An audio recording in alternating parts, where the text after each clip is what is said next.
ஏகாதசி விரதம் என்பது இந்து சமயத்தில் அமாவாசை மற்றும் பௌர்ணமிக்கு அடுத்து வரும் 11வது நாளில் கடைபிடிக்கப்படும் ஒரு விரதமாகும். இந்த விரதம் மகாவிஷ்ணுவை நினைத்து கடைபிடிக்கப்படுகிறது. இந்த விரதம் பாபம் நீங்கி செல்வ வளம், ஆரோக்கியம் மற்றும் வைகுண்ட பதவி தரும் விரதமாக கொண்டாடப்படுகிறது. ஏகாதசி அன்று முழுமையாகவோ அல்லது பகுதியாகவோ உணவின்றி விஷ்ணுவை வழிபடுவதே இதன் சிறப்பு.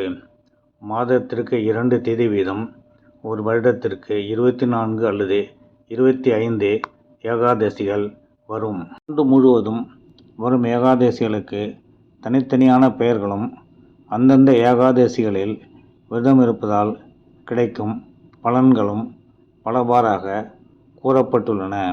ஆனி மாதத்தில் வரும் வளர்பிறை ஏகாதசியை நிர்ஜலா ஏகாதசி என்றும், தேய்பிறை ஏகாதசியை அபார ஏகாதசி என்றும் கூறுகிறார்கள். இந்த ஏகாதசி தினங்களில் விரதம் இருப்பவர்கள் சொர்க்கத்தை அடைவார்கள் என்பதே நம்பிக்கை. இந்த ஏகாதசி நன்னாளில் ஸ்ரீரங்கம் நம்பெருமாளை வீட்டிலிருந்தபடியே தரிசித்து அருள் பெறுவோம். ஏகாதசி.